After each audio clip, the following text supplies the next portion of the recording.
Salut à tous et bienvenue pour un nouvel épisode des Superphysique Podcast. Je suis Rudy, cofondateur du site superphysique.org consacré à la musculation sans dopage que j'ai co-créé en septembre 2009 et sur lequel vous pouvez retrouver des milliers d'articles, des vidéos et des podcasts afin de vous éviter de faire les mêmes erreurs que moi et ainsi d'éviter de perdre du temps. J'ai également mon propre site rudykoya.com sur lequel je propose du coaching à distance depuis 2006, mais également des formations en fonction de sa morphoanatomie, des livres comme le guide de la prise de masse naturelle et le guide de la sèche naturelle que je vous envoie personnellement chaque semaine de manière dédicacée, ou encore la formation super physique pour les plus passionnés d'entre vous sur méthodesp.rudykoya.com. Aussi, vous pouvez retrouver sur le site Superphysique notre marque de compléments alimentaires bio destinée à améliorer votre santé, ainsi que notre application SP Training disponible sur tous les stores afin de vous permettre de savoir quoi faire à chaque séance, avec notamment les fameux cycles de progression. Enfin, vous êtes également les bienvenus au Super Physique Gym et à la Villa Super Physique, à proximité d'Annecy. Mais pour ce faire, il faudra me contacter avec le lien directement dans la description. Aujourd'hui, je serai accompagné de June pour animer le podcast et qui nous partagera son expérience personnelle, le tout avec de nombreuses anecdotes. Vous pouvez d'ailleurs la retrouver sur son compte Instagram où elle est particulièrement active en tapant JuneCoach74 ainsi que sur son podcast Beyond Your Why. Allez, c'est parti. Salut June, c'est la forme ou quoi? Bah ouais, salut Rudy, ça va super et toi? Bah ça va toujours, donc c'est le petit rendez-vous mensuel.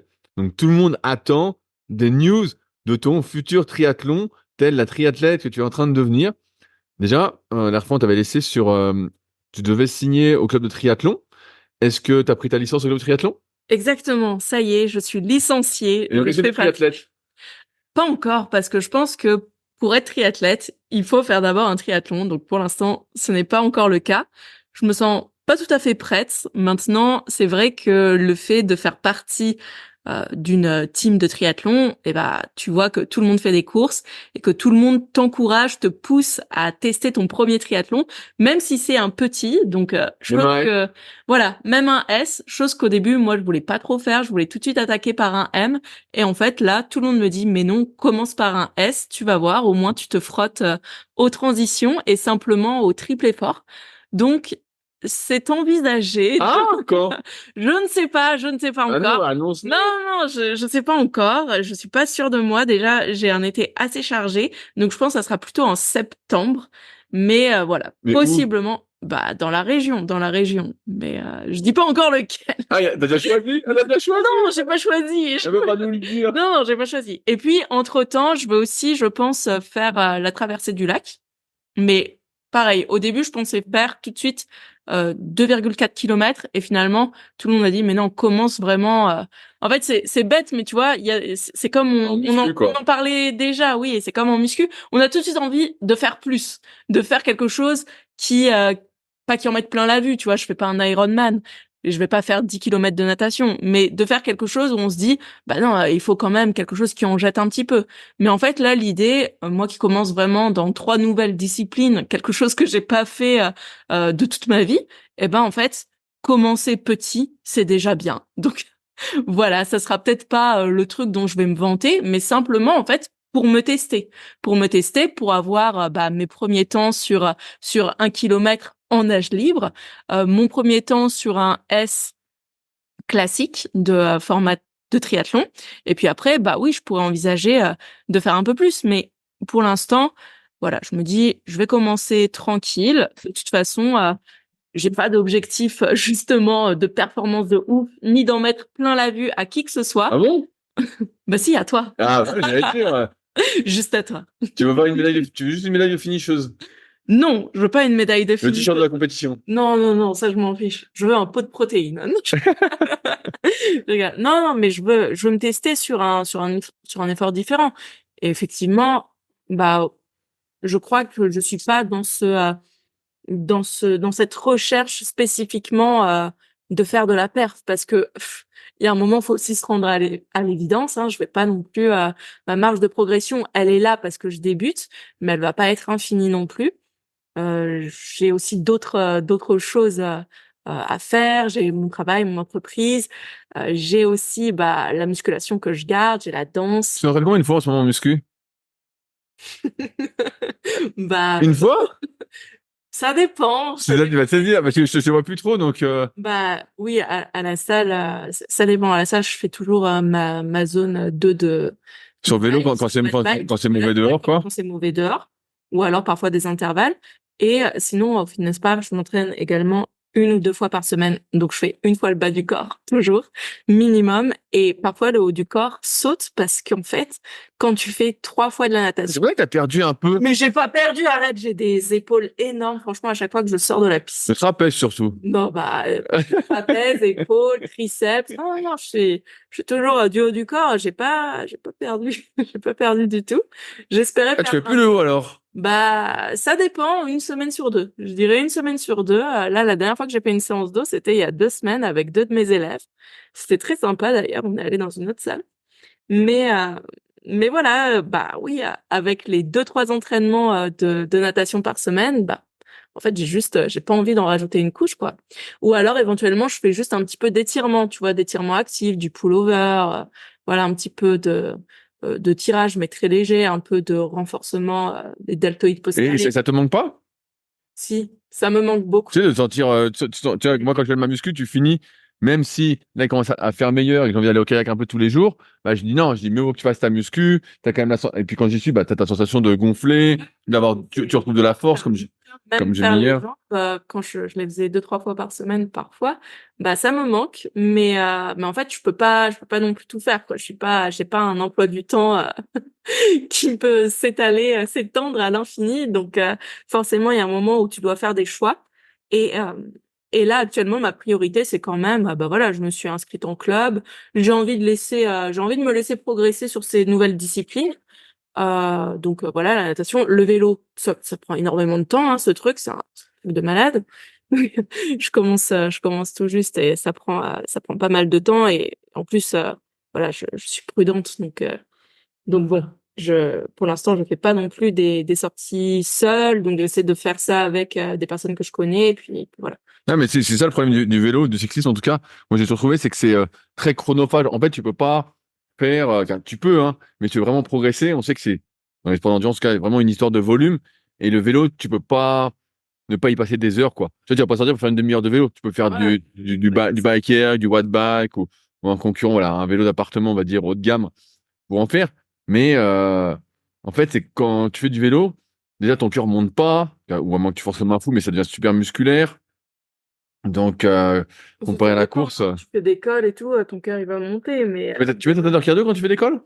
bah pas encore en fait. Là, je viens tout juste de comprendre que justement je pouvais mettre le cardio-fréquence-mètre, régler l'application. Enfin bon bref, je commence T'avais pas juste encore à. testé, quoi. Ouais, j'avais pas encore testé, donc là j'ai testé pour la première fois, mais que sur du plat parce que je voulais rester sur la piste cyclable. Donc j'ai fait 60 kilomètres, mais plutôt bah voilà intensité modérée. Mais voilà, je commence à appréhender tout ça. Puis voilà, on verra les résultats. Mais oui, ça prend du temps. Mais maintenant, je vois aussi que quand je faisais purement de la muscu, bah, ça me prenait aussi beaucoup de temps, hein. Parce que voilà, enfin, tu sais comment j'étais. Moi, je m'échauffais. Parfois, je faisais un mariable. Je m'entraînais. Eh oui, J'avais oui, je mes sais. temps de récup. Puis ensuite, voilà, retour au calme. Finalement, 3 heures de vélo, 3 heures de muscu. Bon, bah, c'est pas le même effort du tout. Mais quand il fait beau, franchement, je suis hyper contente d'être dehors sur mon vélo. C'est vraiment, quelque chose comment dire, ça, c'est un nouveau souffle, enfin voilà, nouveau type d'effort, mais voilà, il y a ce plaisir quand même d'être dehors, de fournir un effort, mais d'être dehors. Maintenant, la musculation, j'adore ça. Ça me manque un peu, donc je pense qu'il faut quand même que je trouve mon équilibre parce que j'aimerais me rajouter de manière fixe 2, 3 séances de muscu par semaine avec aussi le reste en endurance. Mais voilà, là pour l'instant, Bah, il faut que tu arrêtes de travailler, au moins. bah oui, bah voilà. Choisis la pauvreté. Non, non, j'ai des élèves, j'ai beaucoup d'élèves, j'ai les cours, j'ai les cours que je donne en présentiel, j'ai ma formation actuellement et voilà, et j'ai la danse aussi qui pour moi est super important et que j'ai pas du tout envie de délaisser. Donc voilà, il y a un moment il faut faire des choix. Et là pour l'instant, voilà, je trouve à peu près mon équilibre comme ça, sachant que bah comme je fais quand même le haut du corps quand je suis à la natation, je préfère privilégier le bas du corps à la muscu.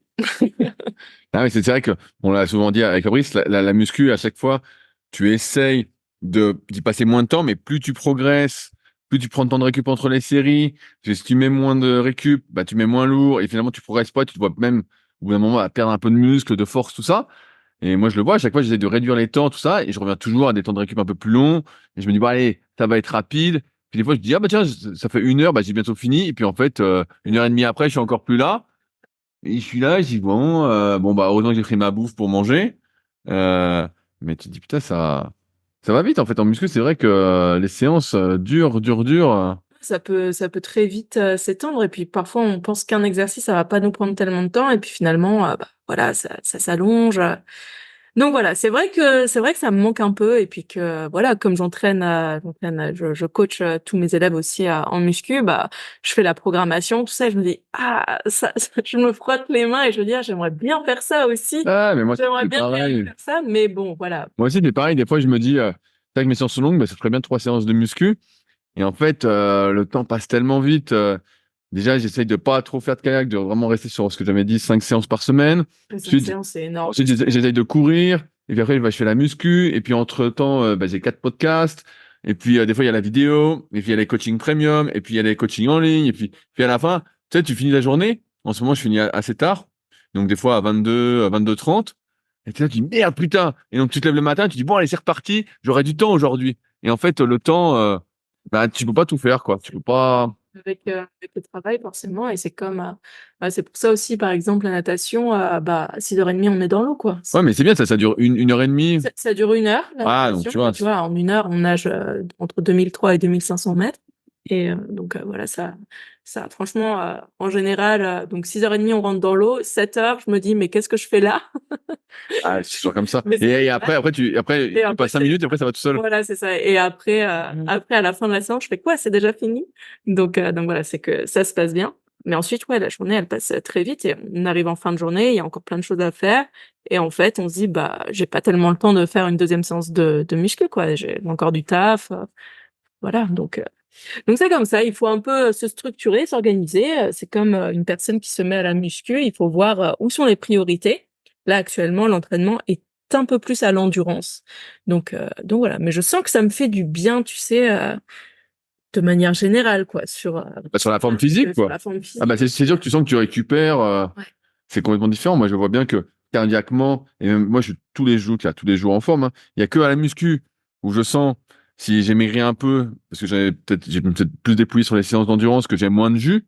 Mais sinon, tu te sens en forme, quoi. Physiquement, Par contre, bon, il faut pas non plus tomber dans le pendant inverse, hein, parce que pareil, quand t'enchaînes trop, ça peut quand même bien ah, crever. bah, bien sûr. Et là, c'était quand, bah, ce week-end, j'ai enchaîné pas mal de jours d'entraînement sans prendre de récupération.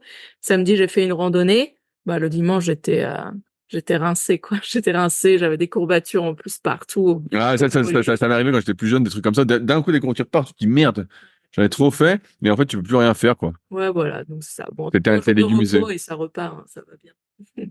Je me demande si, là, il y a Belzébuth qui est avec nous, je me demande s'il y a des courbatures, lui, parce qu'il a l'air toujours en forme. Est-ce qu'un chien a des courbatures? Est-ce que quelqu'un a une réponse là-dessus? Ah, peut-être que, tu sais, les jeunes chiens, on dit qu'il faut pas faire trop d'efforts. Ouais, mais c'est plus pour les articulations, je crois. Ouais. Mais bref, sujet à creuser. Euh, je voulais revenir sur plusieurs choses assez marrantes. Comme vous le savez, bah, je donne des cours en CQP pour les futurs coachs sportifs et également en BPGEPS. Mais là, j'étais 4 jours à l'INSEP, comme j'en parlais la semaine dernière avec Fabrice, pour donner des cours aux futurs coachs. Et quand c'est comme ça, bah, j'interviens surtout sur l'analyse morpho-anatomique, donc que j'ai pas mal codifié dans le tome 1 et le tome 2 de la méthode Superphysique, s'il y en a qui s'intéressent d'en savoir un peu plus.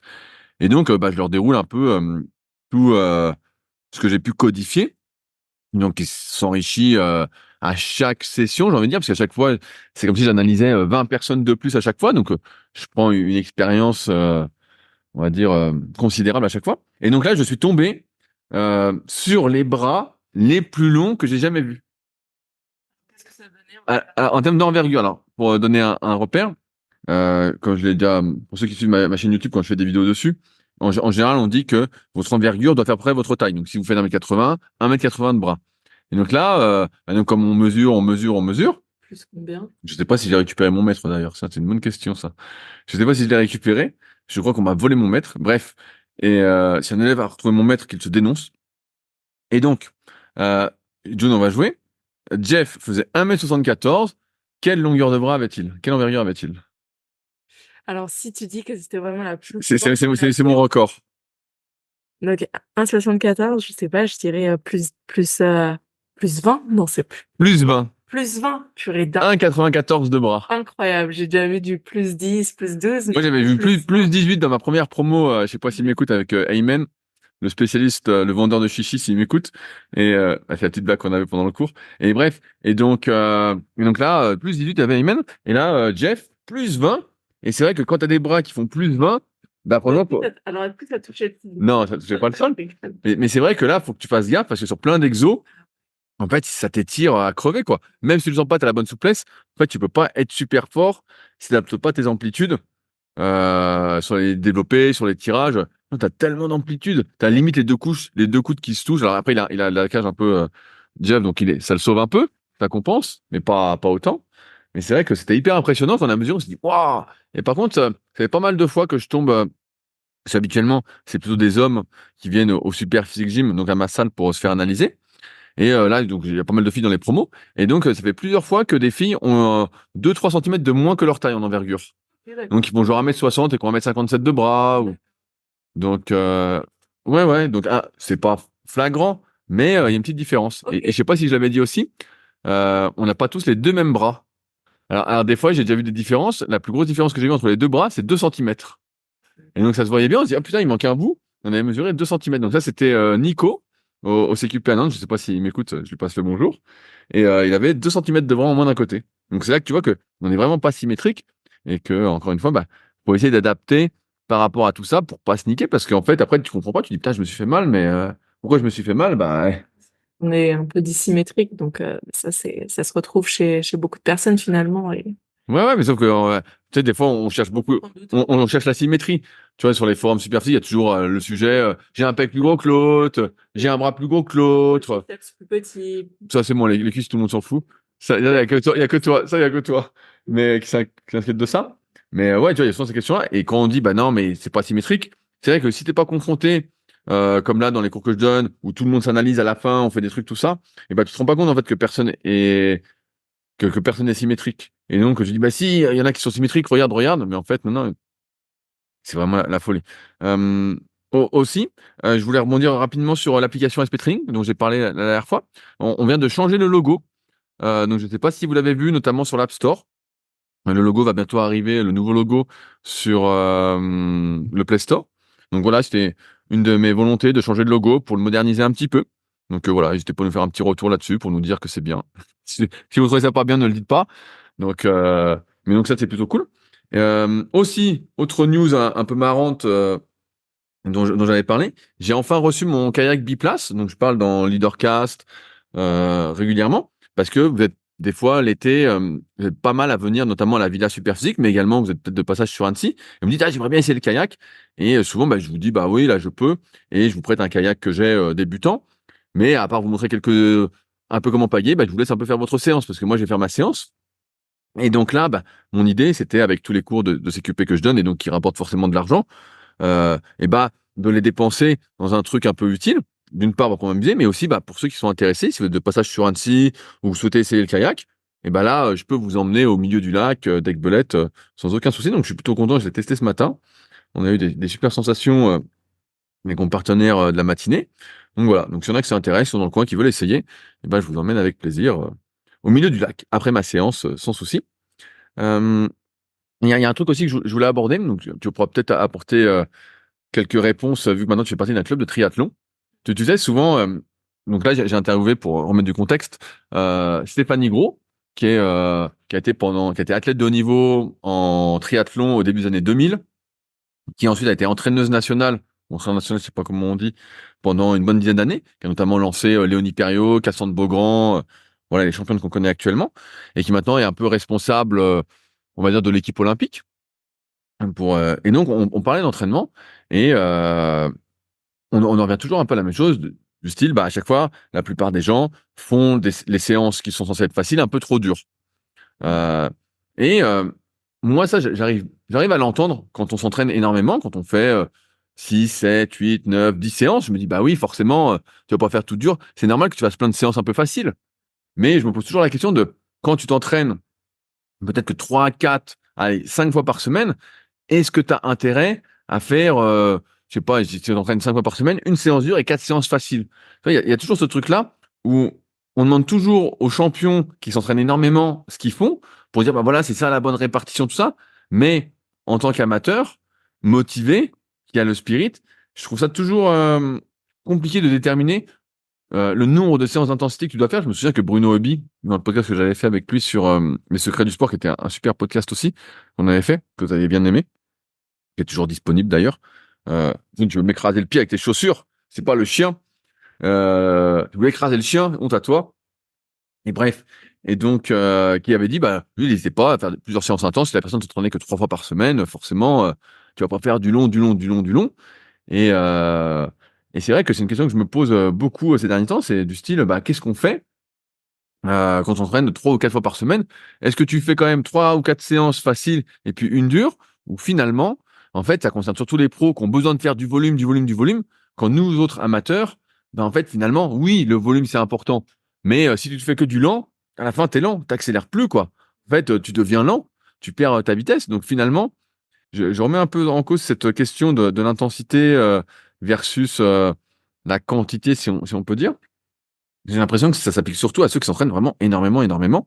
Et quand tu t'entraînes comme nous autres, bah, t'as pas intérêt à t'entraîner mollement. C'est comme si en muscu, je te disais, bon, bah, tu fais pec, biceps le lundi, d'autres triceps le mercredi, bah, comme tu as fait pec, biceps dur, toutes les autres séances de la semaine, tu les fais faciles. Ça ne viendrait pas à l'idée. Mais alors, bien sûr, c'est un autre pattern de mouvement. Il y en a, c'est poussé, d'autres, c'est tirage. Bref, on pourrait débattre un peu là-dessus.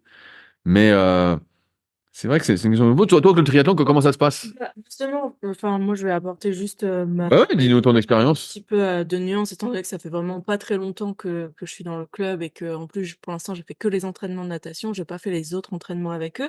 Mais par exemple, au sein d'une séance de natation, et même quand je nage avec le club juste de natation, eh ben, on peut avoir simplement des variations de l'intensité. Donc, ça va pas être, par exemple, toute une séance où on va être à fond, mais par contre, on va avoir des intervalles à tenir, on va avoir justement euh, des allures, oui, des allures de temps à faire, des zones à tenir, des zones de travail. Ils t'ont donné des zones, toi? Oui, on C'est quoi commence, tes zones? bah, enfin, mes zones, c'était, tu sais, ils me disent, bah là, en zone 2, zone 3, zone 4. Ah, c'est toi qui dis ce Regarde qu'ils gèrent avec après. moi. Ouais, Ok. voilà. C'est là que je gère. Mais par exemple, quand il me dit, bah voilà, là, tu fais 400 mètres en zone 3, 4, bah, je sais que c'est assez intense, quoi. Et comment dire, il faut qu'il y ait, euh, une, euh, une différence sur ma nage que quand il me demande de nager souple, de nager technique. Donc voilà, en fait, au sein d'une même séance, on va avoir plusieurs variations d'intensité, ce qui fait que on va pas nager 1 heure à bloc. Sinon, c'est clair, tu sors de là, t'es rincé et t'as qu'une envie, c'est de pas y retourner, quoi. Par contre, au sein de la séance, bah voilà, on varie les intensités. On a des moments très techniques où on va nager souple, on va vraiment se concentrer, par exemple, sur un éducatif, et puis des moments où bah là, ça va être vraiment faut envoyer, quoi. Faut envoyer et faut tenir. Tout ça dans la même séance. Ouais, tout ça dans la même séance. Donc, c'est pour ça, hein, je trouve que Et donc tu finis toujours rincé alors avec ces séances. bah non, parce qu'on termine aussi par un retour au calme. Ouais, mais bon, je veux dire, 2 heures après, tu sens que t'as Ouais. forcé. Tu sens que ta force Et est est-ce que tu vois tes pulsations quand tu nages? non, je les vois pas, je les vois après, Ouais, mais mais après, et donc t'es à combien quand tu nages? 130, entre 130, 140. Ça t'accélère aussi? Je sais pas, c'est la moyenne, c'est la Ah, moyenne. t'arrives pas à voir ta courbe, Je t'as pas pourrais regardé voir, encore. j'ai pas regardé encore, mais Nous allons regarder après, June, je on vais tout va, analyser. on va regarder, on va regarder. Mais voilà, en tout cas, il y a ça. Et pour revenir sur ce que tu disais, je pense que pour un athlète de haut niveau, eh ben, ça va être nécessaire en fait d'avoir de la basse intensité parce que effectivement, si par exemple on prend le cas d'un nageur qui nage entre 8 à 10 kilomètres par jour, bah forcément, il y a un moment, il faut qu'il ait des séances basse intensité. Il pourra pas faire que de la haute intensité. Par contre, pour un amateur qui va nager bah 2 fois par semaine. 2 fois par semaine, voilà, 2 ou 3 fois par semaine, bah, je pense que au sein de la séance, tu peux varier les intensités, tu peux les moduler, et peut-être que, bah voilà, si tu nages 2 fois par semaine, tu peux dire, ok, là j'ai une séance où je vais surtout travailler bah, ma vitesse et des intervalles de temps à tenir, je vais travailler avec mes zones, et une séance où je vais travailler plus en technique, en souplesse Et voilà, comme ça, tu pourras travailler différentes modalités. Je pense que en musculation, c'est un peu aussi ce qu'on retrouve avec les cycles. Maintenant, voilà, c'est adapté selon la personne, selon ce qu'elle pratique, selon le nombre de séances qu'elle peut faire, et puis selon ses objectifs. Sur ce, attaquons maintenant les questions des forums Superphysique. Je rappelle que si vous avez des questions, vous pouvez les poser sur les forums Superphysique sur www.superphysique.org, puis forum, et on se fera un plaisir d'y répondre. Donc en détail, donc on va commencer avec la question à laquelle j'avais dit que je répondrais, sachant que la semaine dernière, j'étais un peu pressé par le temps, parce que j'étais à l'INSEP, et bref, j'avais déjà parlé pendant 6 ou 7 heures, donc j'étais rincé, et il était déjà 22 heures. Donc, question de Meka. Salut à tous, l'heure est grave. Cela fait plus d'1 an que des tendinites au biceps me pourrissent la vie. Tendinite sur le tendon du radius, donc au niveau avant-bras. Toute l'année 2003, c'était au bras droit. Je repartais sur des charges à 30% et montais progressivement. Mais ça finissait toujours par revenir. Au bout d'1 an et de plusieurs remises en charge progressives, c'est enfin parti. Puis boum, depuis 3-4 semaines, biceps gauche, du jour au lendemain. Du coup, j'ai plusieurs questions car j'ai pas mal de points où je me pose des questions. Déjà, le moment de douleur sur le mouvement. Ayant une douleur sur le tendon d'en dessous du biceps, on peut s'imaginer que c'est quand ce dernier est étiré que la douleur est présente, en bas des curls, quand on a les bras tendus aux tractions. Personnellement, j'ai uniquement mal lors de la contraction, quand le bras est fléchi à fond sur les curls et quand je dépasse la parallèle sur les tractions par exemple. Pareil à vide dans la vie de tous les jours, c'est lorsque mon bras est fléchi à fond. Du coup, première question, est-ce que c'est l'étirement qui est mauvais ou c'est la contraction? La douleur m'induit en erreur. Deuxième question, y a-t-il des exercices plus traumatisants que d'autres pour ce tendon? Le curl pivot par exemple est-il plus traumatisant que du curl incliné ou autre curl, sachant que je le fais à la poulie, donc pas de bras mal positionnés par rapport à la gravité et que je ne suis pas un adepte des étirements extrêmes sur mes mouvements. Troisième question, j'imagine que la prise neutre étire moins le tendon du biceps qu'une prise supination. Je suis preneur de tout conseil concernant cette douleur. June. Alors, moi, je vais aborder ces questions plutôt sur une partie généraliste, et puis je te laisserai tout ce qui est vraiment détail, Voilà, morpho-anatomie. pas parler de l'amputation, tout ça. Voilà, c'est ça. Donc, on va parler de tout ça. Mais donc déjà, il nous dit que ça fait un petit moment que ça l'embête et que c'est revenu aussi sur l'autre bras. Moi, ce que je me pose comme question, et si par exemple Ameka était mon élève, je lui dirais déjà, bah, est-ce que il exécute correctement les mouvements? Donc, il faudrait voir déjà son exécution, si le mouvement est bien maîtrisé. Est-ce que, comme il l'a dit, il aime pas les trop grandes amplitudes, mais il faudrait voir parce que lui, il juge que c'est pas trop grand, mais est-ce que ça l'est réellement? Donc voilà, regardez un peu comment il exécute ses mouvements. Ensuite, évidemment, il y aurait toute la partie à être pris en charge par un kiné compétent. Donc là, bah, forcément, se rapprocher de professionnels qui sont corrects. Parfois, ça demande un petit peu de recherche. Parfois, ça demande de changer. Mais voilà, pour tout ce qui est tendinopathie, comme il l'a dit, il faut une remise en charge, une remobilisation. Maintenant, il y a pas mal de choses qui se font autour de la douleur justement, bah, comment la gérer en remettant en charge le tendon et les muscles. Et puis enfin, je dirais quand même que normalement, on devrait pouvoir trouver des exercices qui lui conviennent par rapport à sa pathologie qui revient. Donc voilà, il parle du curl pupitre. Peut-être que c'est déjà un exercice qui va venir trop étirer ses tendons. Maintenant, il faudrait peut-être aussi s'intéresser à toute la zone scapulaire parce que forcément, c'est rattaché à la scapula, hein, à l'humérus et la scapula. Donc, peut-être qu'il y a aussi une problématique à voir à ce niveau-là, au niveau de comment il bouge, comment il fait, bah, encore une fois, ses mouvements, mais aussi tout ce qui est de la mobilité. Donc voilà, je regarderai un petit peu tout ça. Et puis pour tout ce qui est voilà personnalisation morpho-anatomique, je vais te laisser la parole. Ça marche. Alors, je vais commencer très simplement. Donc, il s'appelle Kevin. Kevin, plutôt que ton pseudo, c'est plus simple. Euh, en fait, quand tu regardes la courbe de force d'un muscle, tu sais, on parle souvent de relation tension-longueur et de longueur optimale. Là où ton biceps va exprimer le plus de force. Souvent, bah ça, c'est aussi dépendant de la longueur musculaire. Donc, je sais pas comment sont tes biceps, mais on va prendre mon exemple. Moi, j'ai les biceps assez longs, mais si je tends complètement le bras, bah, on voit que j'ai plus de tension dans le biceps. Si je le garde légèrement fléchi et que j'ai le bras qui est collé au corps, tu vois, ma position debout par exemple ou assise, bah là, c'est là que mon biceps peut exprimer le plus de force.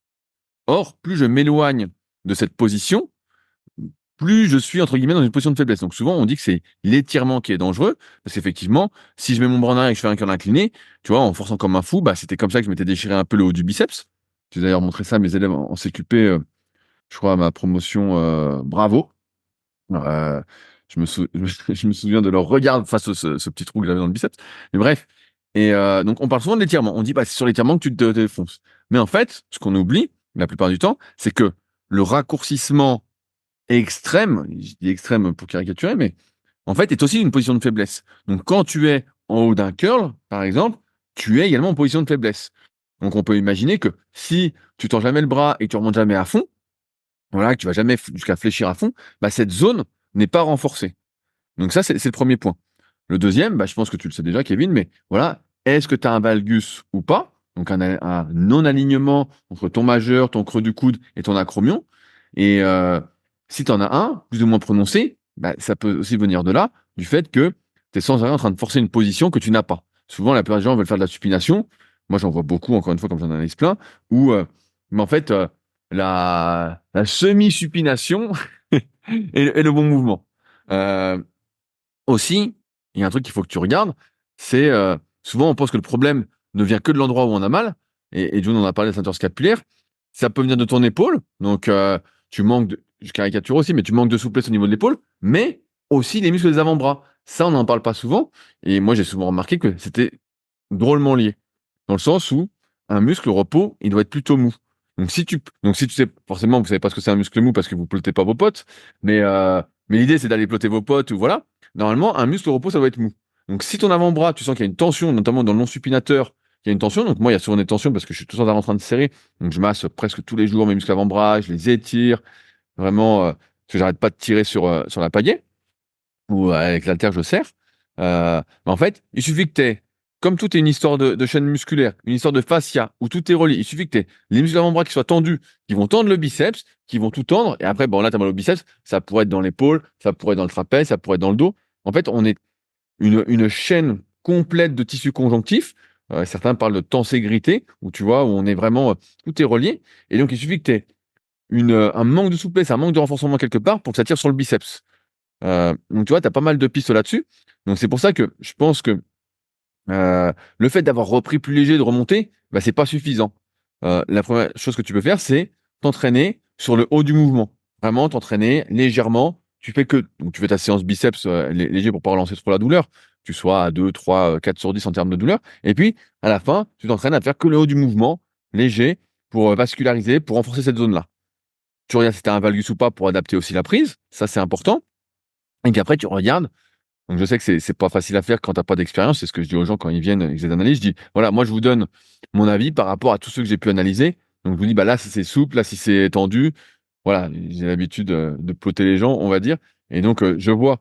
Mais ça se trouve, t'es trop tendu. Et ce qui fait que t'as toujours des tensions, des tensions, des tensions résiduelles. Et à un moment, les tensions s'accumulent. À un moment, tu dis, voilà, depuis 3, 4 semaines, du jour au lendemain, j'ai mal. Faut savoir aussi, je sais plus qui j'avais interviewé, mais dans un secret du sport, et il expliquait, donc un spécialiste un peu du sujet, il disait que souvent tu as une douleur et tu penses que c'est du jour au lendemain, mais souvent ça fait des semaines et des semaines et des semaines que tu es en train de traumatiser en fait ton articulation. Lui, il parlait, je crois, de mémoire, ou elle parlait de 6 semaines après avoir fait une connerie pour que tu le sentes. Il suffit que tu aies répété 6 semaines une connerie, tu vois, tu as surchargé, tu as dépassé tes capacités pour que ça génère une douleur. Donc ça, c'est pareil. Tu vois, c'est jamais du jour au lendemain. On pense que c'est du jour au lendemain, mais qu'est-ce que tu as fait les semaines précédentes? T'as peut-être repris trop vite, tu vois. Je sais pas si ça fait 30, 40%, 50%, 60%. On en parlait avec Clément, je crois, il y a 2 semaines, ou avec Laurie, je sais plus, on parlait de progressivité, et tout le monde parle de progressivité, et souvent, bah voilà, pareil, au cours, les élèves me disent, ouais, mais si t'es progressif, tu te renforces. Moi, j'ai quand même cette impression que ce renforcement, il se fait de moins en moins quand tu vieillis. En fait, quand tu vieillis, à partir de 25 ans et plus, donc c'est assez rapide, mais bah, en fait, tu te dérenforces et donc avec l'entraînement, tu arrives à garder plus longtemps un renforcement, mais il diminue. Il diminue, il diminue. Donc la progressivité, c'est un mot qui me fait un peu sourire en ce moment, c'est que tu essayes d'y aller doucement, mais en fait, chacun a son propre rythme, sa propre vitesse de récupération. Pareil, comment tu t'alimentes? Ça, on rigolait la semaine dernière, mais est-ce que tu prends des oméga 3? Est-ce que tu prends ton collagène? Est-ce que tu manges 1 kilo de légumes par jour? Comme dirait Anthony Berthoud dans Les Secrets du Sport que j'avais interviewé. Des fois, ça peut faire bondir, mais c'est un peu ça, qu'un kilo de légumes et de fruits par jour. Et ouais, est-ce que tu prends soin de toi? Est-ce que tu es détendu? Est-ce que tu respires bien? Est-ce que, tu vois, il y a plein de choses. Après, c'est encore une fois aussi, il y a la douleur. Les nocicepteurs, les récepteurs à la douleur sont plus ou moins sensibles en fonction de plein de trucs. Des fois, tu crois que tu as mal quelque part parce que tu t'écoutes beaucoup et puis tu fais un peu et puis tu plus rien. Et puis là, voilà, tu as le problème du biceps. Mais demain, tu aurais un vrai problème dans ta vie, tu penserais plus à ton biceps. Tu vois, tu serais là, tu aurais, mais j'ai pas mal du tout. Tu vois, moi, des fois, j'ai des petites douleurs, je me dis, ah putain, ça y est, j'ai un truc, mais parce qu'en fait, j'ai pas de problème. Tout va bien. Et d'un coup, t'as une petite douleur, donc tu prêtes beaucoup d'attention. Et puis, donc, t'entretiens ton truc en y pensant. Tu dis, ah, mais j'ai mal, j'ai mal, j'ai mal. Et en fait, t'as rien. Donc, voilà, la douleur, c'est aussi, comment, plurifactoriel. Et donc, t'es pas forcément atteint, mais tu vois, là, je pense qu'on t'a donné quand même pas mal de pistes que tu peux explorer. J'aimerais à chaque fois donner une solution, tu sais, un peu universelle, te dire voilà, tu fais ça, ça va être mieux. Mais là, à distance, je peux que te donner des pistes. Si tu étais face à moi, je pourrais te tripoter puis dire voilà, je pense que c'est ça. On va commencer par ça, et puis on va faire ça, et puis on va faire ça. La réalité, c'est que là, va falloir que tu plottes tes potes pour voir si t'es pas trop tendu, et puis renforcer le haut du mouvement. Tu vois, c'est le premier truc. Et après, voilà, normalement, ça devrait bien se passer. C'est juste que je sais pas quel âge t'as, mais ça fait un moment que tu poses des questions, Kevin. Je crois que ça fait peut-être 10 ans qu'on se connaît sur les forums ou pas loin, donc tu dois plus être tout jeune non plus. T'as dépassé le tiers de ta vie, quoi. Donc c'est marrant quand je dis ça, t'es plus tout jeune, mais voilà, t'as été dans l'âge d'or. L'âge d'or, mais ouais, tu vois, il y a plein de trucs que tu peux investiguer. Et c'est ça qui est dur, c'est que tu peux jamais savoir pourquoi tu blesses. Tu vois, genre, j'en parlais avec un athlète là, à l'INSEP qui courait sur la piste, et puis je le vois, et je vois, il fait la gueule, tout ça. Et donc nous, quand on donne cours, on est à côté de la piste d'athlète. Et je lui dis, tu fais la gueule et tout, ça va et tout. Il dit, genre, je viens de me faire mal à l'ischio et tout. Pourtant, j'avais bien fait toute ma rééduque, j'avais plein. Donc après, tu peux toujours trouver plein d'explications. Oui, t'as pas renforcé ton ischio à la bonne longueur, à la bonne vitesse. Tu l'as renforcé qu'en iso à telle vitesse, mais pas à telle vitesse. Euh, Tu l'as renforcé sur cette angulation-là et pas cette angulation-là. Et puis pas en rotation interne, mais en rotation externe. Enfin bref, tu peux toujours trouver un truc. Mais bon, la vérité, c'est que t'as plein de gens qui font pas grand-chose, du moins à très haut niveau, qui n'ont pas de douleur ou pour qui ça va. Et puis, tu as tous les autres qui ont plein de douleurs et ils savent pas trop pourquoi. Et ils se disent, merde, putain, j'ai vraiment pas de bol. On n'est pas tous comme Fabrice qui arrive à avoir zéro douleur, mais bon, il s'entraîne plus trop. Donc, aussi, c'est facile de pas avoir mal si tu fais pas grand-chose, quoi. C'est juste un peu d'étirement, un peu de rameur, de ski, voilà. Mais, euh, mais ouais, donc plein de pistes à tester, à voir. Mais c'est sûr que, ah ouais, je comprends bien ta détresse, hein, tu as une douleur. Tu te dis, putain, qu'est-ce que j'ai fait? Qu'est-ce que j'ai fait? Qu'est-ce que j'ai fait? T'as pas dû faire quelque chose de mal. C'est juste que y a plein de petits trucs qui peuvent l'expliquer, qui peuvent sans doute le résoudre. On dit qu'en général, une douleur, voilà, au bout de, j'ai plus le chiffre exact en tête, hein, mais c'est 6, 8 ou 10 semaines, elle part un peu spontanément d'elle-même. Tu vois? Donc si elle part pas, après, c'est qu'elle est quand même ancrée nerveusement. Tu vois, comme c'est toujours une histoire de circuit nerveux. Ouais, ouais. Donc après, si c'est ancré, là, après, t'as plus vraiment d'atteinte. Tu vois, normalement, ça guérit un peu spontanément. Et voilà, si tu as une atteinte, en tout cas une vraie atteinte, ça guérit spontanément. Au bout de 6, 8, 10, 12 semaines, je sais plus exactement, mais dans ces eaux-là, entre 2 et 3 mois, quoi. Et si ça continue, t'as pas vraiment mal, en fait, t'as pas vraiment d'atteinte. Et donc là, c'est plus dans ta tête, caricaturé, et il faut reprendre, quoi. Faut dire, voilà, c'est bon, je suis guéri, je reprends, puis en faisant peut-être les choses dont on a parlé. Ça te va, June? Allez, je continue. J'ai pris plein de questions d'alimentation. On a plein de questions. C'est le moment. Alors, je suis content parce que actuellement, je vends plus de livres du guide de la sèche au naturel que du guide de la prise de masse. Et je l'ai souvent dit, le guide de la sèche a beaucoup plus d'intérêt pour la majorité des gens que le guide de la prise de masse. Alors, c'est une question de David, 79 230. On va imaginer que c'est son code postal. Ok, d'accord. J'ai une petite question par rapport à mon heure d'entraînement. Je m'entraîne tous les jours entre midi et 13h15 et je mange ensuite. Je me pose la question sur l'heure à laquelle je dois prendre ma whey. Pendant le repas ou plutôt en collation à 16h avec de la créatine en poudre. Merci pour votre aide. Ah, je vais dériver la question. Est-ce qu'il doit déjà prendre de la whey? Est-ce que ça a du sens de prendre de la whey? On peut rappeler aussi ce que c'est, pour ceux qui ne savent pas.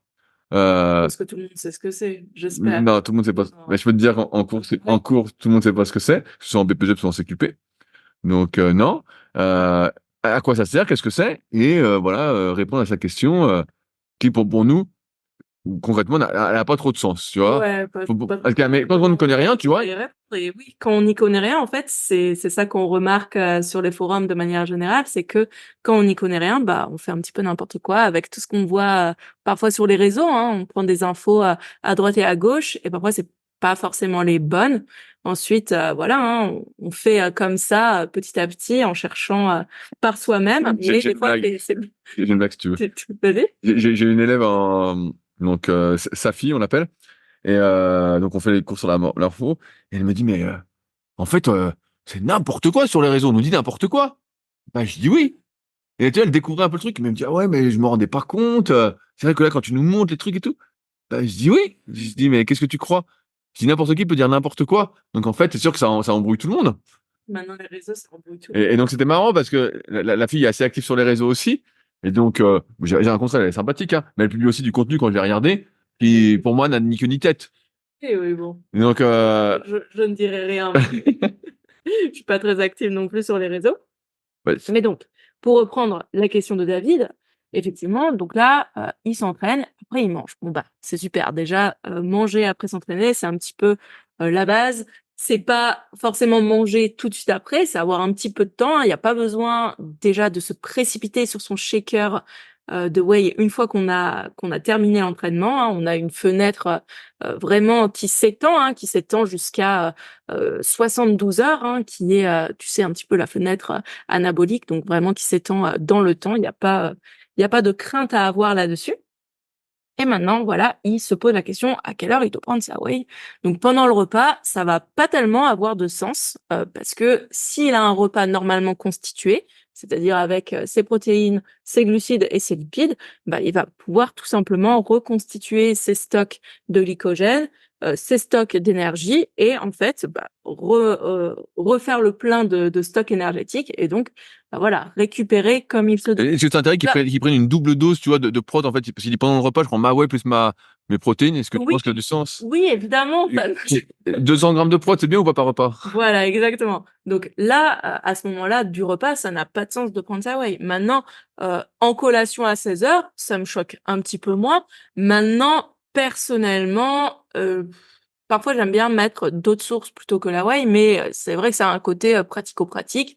Donc, tu vois, s'il est dehors ou je sais pas au travail et qu'il peut pas vraiment avoir une collation solide, bah oui, prendre sa whey à ce moment-là, ça pourra avoir du sens à partir du moment où c'est à distance de son dernier repas. L'idée, c'est pas d'avoir 1 heure et ensuite je prends ma whey, 1 heure entre mon repas du déjeuner et ma collation. Mais voilà, s'il y a 3 heures et ensuite encore 3 heures avant le dîner, bah oui, il peut se prendre une petite collation histoire de voilà, d'avoir suffisamment d'énergie et d'optimiser la fenêtre protéique. Il y a pas de souci là-dessus. Mais voilà, par contre, qu'est-ce qu'il dit? Oui, avec la créatine en poudre. Voilà, bon bah la créatine, il y a un petit La créatine en poudre super physique. ah bah il y a intérêt, oui, il y a intérêt. Mais voilà, la créatine, je pense que c'est un petit peu mieux de la prendre avec des protéines, mais aussi avec un petit peu de glucides. Il y a un effet hypoglycémiant. Tu vas y arriver, tu vas y Je arriver. vais y arriver. La créatine, donc c'est bien de la consommer pendant un repas, quoi. Pendant un repas, parfois on voit dans certains suppléments Booster. ouais des boosters, il y a de la créatine. Et tu sais pas Et pourquoi ils en mettent. bah ouais, bah tu te dis bah déjà il y a quoi? Il y a 1 gramme ou 2 grammes. Voilà, je sais pas trop. Ouais, c'est Et, parce que tu te dis ouais, naïvement. la créatine, ça va me faire gonfler, quoi. Mais en fait, ça n'a pas trop de sens de le mettre à ce moment-là, déjà, en termes de timing. Et puis, à cette quantité-là, quoi. Yes. Mais par contre, il la prend à part parce que c'est de la créatine super physique, évidemment. Et donc, à un moment du repas, bah voilà, là, on est plus dans un bon timing. Mais voilà, sa question, on manque de contexte. On sait pas quels sont ses autres repas. C'est dommage. Ouais, ouais. J'aurais bien aimé savoir. Moi, j'aime bien voir la diète des gens. Mais voilà, Ouais, bah, contribution. non, non, mais en fait, la whey, pour faire simple, c'est 1/5 de la protéine du lait. Donc pendant longtemps, c'était issu c'était un déchet du fromage qu'on nous vendait un peu à prix d'or. Et puis, suite à quelques, pas scandales, mais voilà, débats, maintenant, c'est beaucoup issu du lait. Et donc, c'est 1/5 de la protéine du lait. Donc, c'est une protéine qui est censée être très rapide et donc c'est très populaire. Pendant longtemps, il y avait le débat dans les années 90, début 2000, de caséine vs whey. Donc, la caséine, c'est les autres 4/5 de la protéine du lait. Et on disait, bah là, laquelle faut prendre, à quel moment. Il y avait toute une histoire de timing où on disait, bah la caséine, tu prends ça loin des repas, avant de dormir, parce que ça reste sur le bide. Et c'est vrai que ça restait sur le bide. Ça faisait un truc vraiment très onctueux, quoi, pour être sympa. Et là, ouais, on disait, bah tu prends ça au réveil, après l'entraînement ou avant l'entraînement, parce que ça se digère beaucoup plus rapidement, ça fait monter le taux de protéines beaucoup plus rapidement. Bref, il y avait tous ces débats-là. Euh, Ensuite, c'est un peu tombé en désuétude parce que il y a plein d'autres types de protéines qui sont apparus. Mais il y a quand même toujours cette philosophie, on va dire, ce mythe de prendre de la whey après l'entraînement. Donc, ça peut avoir du sens si on mange pas tout de suite après son repas. Par exemple, quand je finis mon entraînement, que ce soit de muscu ou de kayak, je me fais souvent un shaker avec des super glucides super physiques, avec un peu de collagène, un peu de BCA si je n'en ai pas pris pendant la séance. Donc, nos super BCA qui contiennent aussi de la tyrosine et du guarana. Et puis, je mets nos protéines végétales. Et voilà. Donc, ça a du sens. Parce que je vais manger, j'ai un peu de route, je mets 45 minutes, 1 heure pour rentrer, si je discute pas, voilà. Mais si tu manges directement après ton entraînement, il n'y a aucun intérêt à prendre double dose. Sachant que normalement, dans un repas classique, je sais pas, David, combien tu pèses, mais on va imaginer que tu manges 150 grammes de viande, donc tu as 30 grammes de prot, peut-être un peu de féculents, tout ça. Et si tu prends un petit morceau de fromage ou un petit yaourt ou un skyr, tu arrives vite à 50 grammes de prot, ce qui est largement suffisant pour 90% des individus qui font 70, 75, 80 kilos. Euh, Ensuite, en collation, bah, je trouve que ça a moins de sens de prendre de la whey, sauf si on ralentit la vidange gastrique. C'est-à-dire si on ralentit bah, la digestion. Parce que faire monter rapidement, on va dire, ton taux de protéines dans le sang, ton taux d'acides aminés, bah, en dehors de cette période d'après-entraînement, ce timing, ça a moins de sens. Donc c'est pour ça que quand j'ai des élèves qui ont de la whey en stock, voilà, plutôt que d'éviter d'acheter plein de protéines en poudre et qu'on achète surtout pour le côté économique et pratique, parce que c'est aussi ça pour ça qu'on prend de la protéine en poudre. C'est moins cher que de consommer bah, aujourd'hui de la viande ou du poisson. Hein, je pense que je vais pas trop à vous convaincre, notamment si vous achetez sur Superphysique qui est au juste prix. Mais ça, pour éviter d'en acheter plusieurs, bah, vous achetez votre whey. Et moi, j'aime bien la ralentir, entre guillemets, avec des oléagineux. Donc évidemment des super oléagineux, mais bref, des amandes, des noix de cajou, des noisettes, peu importe. Euh, et pas la prendre seule. Parce que dans ce cas-là, la whey, tout comme la créatine, l'a dit June, c'est un peu hypoglycémiant. En fait, on s'est rendu compte que certains acides aminés avaient une faculté à faire monter l'insuline en dehors de tout apport glucidique. Et c'est notamment bah, les acides aminés ramifiés, les BCA. Et je pense que c'est parce que, d'une part, ils sont glucoformateurs, on dit qu'ils participent à la néoglucogénèse, et donc peut-être, possiblement, qu'ils auront un effet. Et d'autant plus qu'on sait aussi que les produits laitiers ont ce qu'on appelle un index insulinique, donc je parle bah, dans mes livres, soit le guide de la prise de masse naturelle, soit le guide de la sèche, assez élevé en dehors de tout apport en glucides. Et ça, c'est dû aux facteurs de croissance qu'on retrouve dans les produits laitiers, qui sont normalement pour les veaux, et qui ne sont pas pour nous autres humains, qui plus est adultes. Donc, c'est pour ça que j'aurais plutôt tendance à prendre des oléagineux avec, pour vraiment ralentir la vidange gastrique, et ce que je fais faire donc à mes élèves à distance. Mais sinon, ça n'a pas trop de sens de prendre de whey si on n'en prend pas directement après l'entraînement. Mieux vaut prendre de la protéine classique, je sais pas, protéine végétale, un mélange de protéines, bref, peu importe. Et donc, ça se passera tout aussi bien, et ça coûtera sans doute moins cher que de prendre de la whey, qui est de plus en plus cher, d'autant plus avec des arômes et autres saloperies. Et là, super protéine végétale. Bah, bien sûr, il y a la pub. Pour les costauds, hein, parce que celle-ci, faut la vouloir. Hein. Qu'est-ce que tu racontes? C'est goût délicieux. Goût délicieux, ouais. Goût délicieux. Qu'est-ce que t'en penses, belle débute? Si tu veux de la prod végétale, toi qui se met à nos pieds, qui dort, sagouin. Alors, on attend pour une autre question. Laquelle je choisis? Je sais que je choisis. Ah, ça, c'est une bonne question. Ça, j'aime bien. Jean Septé. C'est bien ça, Jean Septé. Ok. Je me demandais si suite à un arrêt d'entraînement de plusieurs semaines, voire mois, lequel, entre la force et la masse musculaire, disparaît le premier et lequel revient le plus rapidement à la reprise. Je sais bien que cela dépend grandement de l'individu, mais en général, en pratiquant de plusieurs années. Donc, qu'est-ce qui part en premier pour toi? A priori, c'est pas la masse. C'est bien massif encore. Tout va bien de ce côté-là. Je suis toujours bien massive. Mais alors oui, je pense déjà que ça va dépendre des individus. Et je pense que ça va être principalement les facteurs nerveux qui vont partir en premier. Donc, tu sens là, par exemple, que tu perds quand tu refais une séance du haut du corps, si tu en fais une toutes les 2 semaines, tu perds un peu de force? Non, pas tellement. Alors, un petit peu, mais disons que sur des mouvements plus comme les tractions, les dips, sur mon tirage vertical, par exemple, j'ai pas du tout perdu.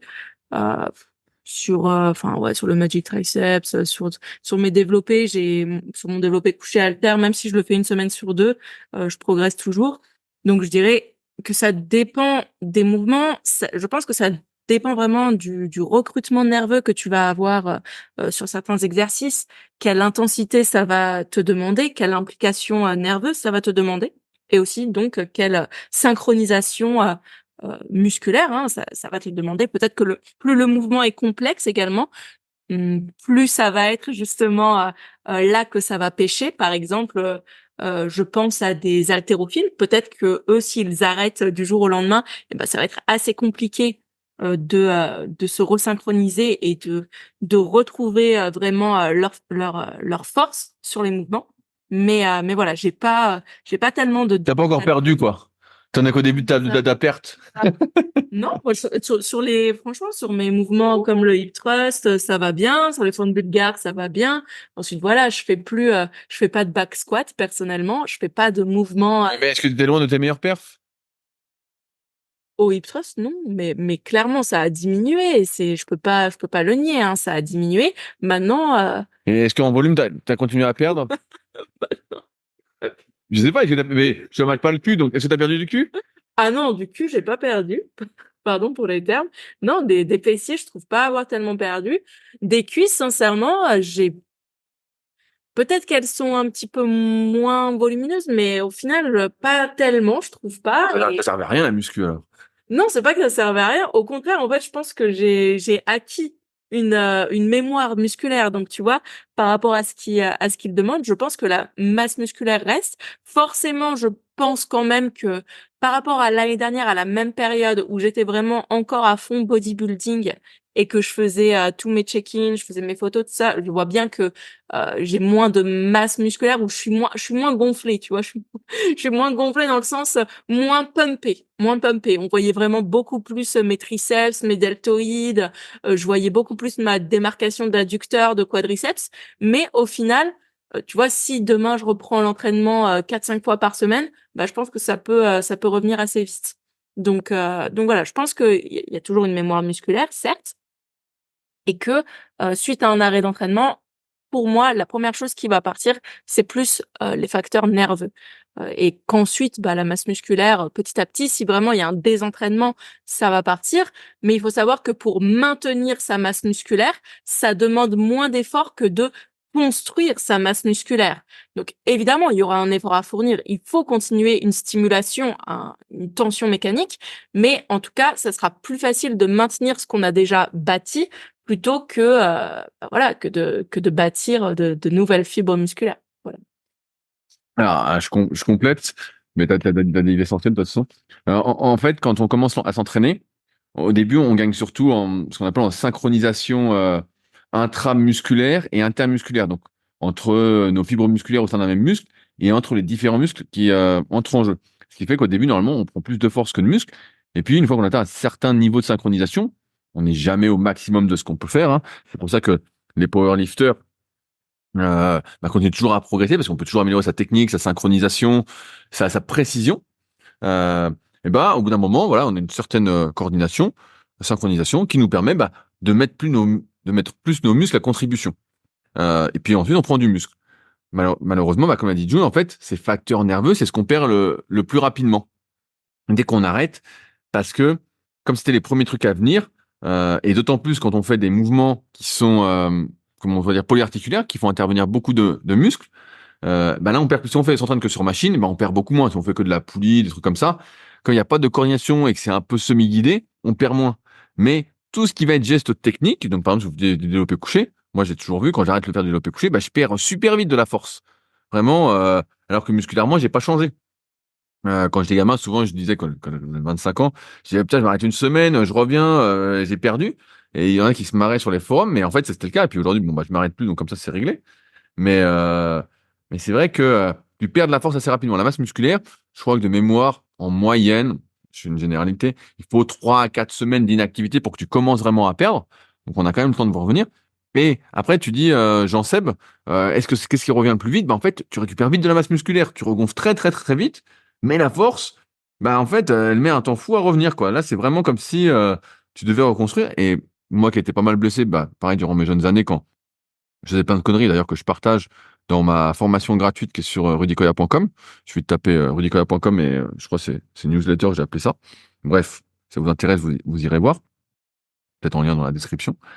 Et donc, moi qui m'arrêtais, à chaque fois, bah, j'étais surpris de la vitesse à laquelle, quand j'arrêtais et que je reprenais, bah, je reprenais du muscle. Vraiment, je regonflais. Mais des fois, avec des perfs beaucoup moins importantes. Et je retrouvais un physique balèze, avec, je sais pas, des fois 20 kilos de moins sur la barre au coucher. Et je me disais, putain. Et donc, quand je retrouvais ces 20 kilos de plus, comme si je les avais jamais eu, en fait, je revenais à 80% de ce que j'avais à peu près, 85%. Et bah, j'étais plus balèze pour les mêmes poids soulevés qu'avant mon arrêt.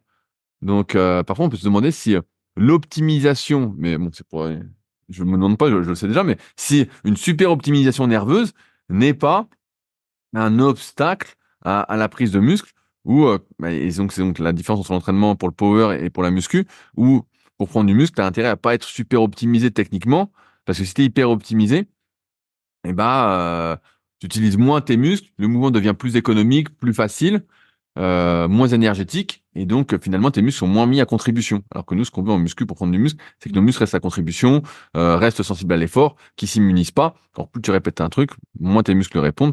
Donc c'est aussi une des différences, mais c'est vrai que tu perds vite de la force, tu reprends vite de la masse, et la force revient pas si vite. Je me souviens là, je vois mon gabarit, je me dis bon bah je suis pas si loin de ce que j'ai été en termes de masse musculaire, je pourrais reprendre encore 2-3 kilos. Mais la force c'est loin, hein. Je pense que sur un bench, ça fait longtemps que j'ai pas eu de développé couché. Je suis avec halter. Et je pense qu'il manque encore pas mal, quoi. Donc pareil, je vois au ring planche, aux tractions, il manque quand même pas mal. Mais ça remonte hein, progressivement. Mais c'est vrai que ça part plus vite que ça n'arrive, quoi. C'est un peu ça le problème. C'est pour ça que je dis souvent qu'avec les années, bah, en fait, faut de moins en moins s'arrêter. Et comme j'ai pas mal d'élèves à distance, vous êtes nombreux à faire appel à mes services de coaching. Je le vois bien, des fois, j'ai des élèves qui prennent une semaine de vacances, qui sont, ont mon âge, qui sont plus âgés, pas beaucoup plus âgés. Ils me disent, putain, je pensais pas qu'une semaine aurait autant d'effets. Ah oui, mais en fait, quand on s'entraîne un peu au pif, bah, tu le sens pas trop parce que tu sais pas trop ce que tu mets comme poids. Mais dès que tu t'entraînes sérieusement, que tu notes tout, voilà, bah là tu dis ah ouais merde, putain, une semaine, en fait tu perds beaucoup quoi. C'est comme si tu courais sans chrono, bah tu sais pas que tu perds, mais si tu cours avec ton chrono et que tu t'arrêtes, je sais pas, 2 semaines, ah ouais, tu dis oh là là, ah ouais effectivement, je suis plus le même bonhomme quoi. Donc voilà, Jean-Seb, raison de plus pour ne pas s'arrêter. Sur ce, eh ben, on arrive au bout de cet épisode. On espère, comme d'habitude, que vous avez passé un bon moment en notre compagnie. N'hésitez pas à réagir, notamment dans la partie commentaires, soit sur SoundCloud ou sur YouTube. On se fera un plaisir de vous répondre, soit directement dessous, soit directement dans le prochain épisode. Euh, on se retrouve la semaine prochaine avec les nouvelles aventures du petit Fabrice. Pour l'instant, il m'a pas noté de sujet. Peut-être qu'il me garde tout en secret. Parce que normalement, il fait un petit sujet sur le forum entre nous pour me dire ce qu'il nous prépare. Je sais pas trop. Donc, bref, on verra ce qui nous attend. Et puis de toute façon, on se retrouve dans un mois avec June pour de nouvelles aventures et peut-être une annonce de son futur triathlon S avec une performance olympienne à la clé. Bien sûr, on verra. Salut à tous. Ciao. Si vous êtes encore là, c'est que vous avez sans doute passé un bon moment. Si vous avez des questions sur les sujets que nous avons abordés aujourd'hui ou que vous souhaitez nous en poser, ne vous priez pas, c'est avec plaisir dans la partie commentaires sur SoundCloud ou sur YouTube. Si vous avez des questions qui n'ont rien à voir avec les sujets abordés, par contre, cela se passe sur les forums Superphysique, qui sont les derniers forums de musculation du web et qui est également les premiers sur www.superphysique.org. Enfin, merci d'avance pour votre soutien, notamment à ceux qui laisseront des commentaires sur les applications de podcast, que ce soit Spotify ou Apple, avec évidemment la note de 5 étoiles sur 5. Je compte également sur vos partages sur les réseaux sociaux que je repartagerai avec plaisir. Sur ce, bon entraînement et à la semaine prochaine.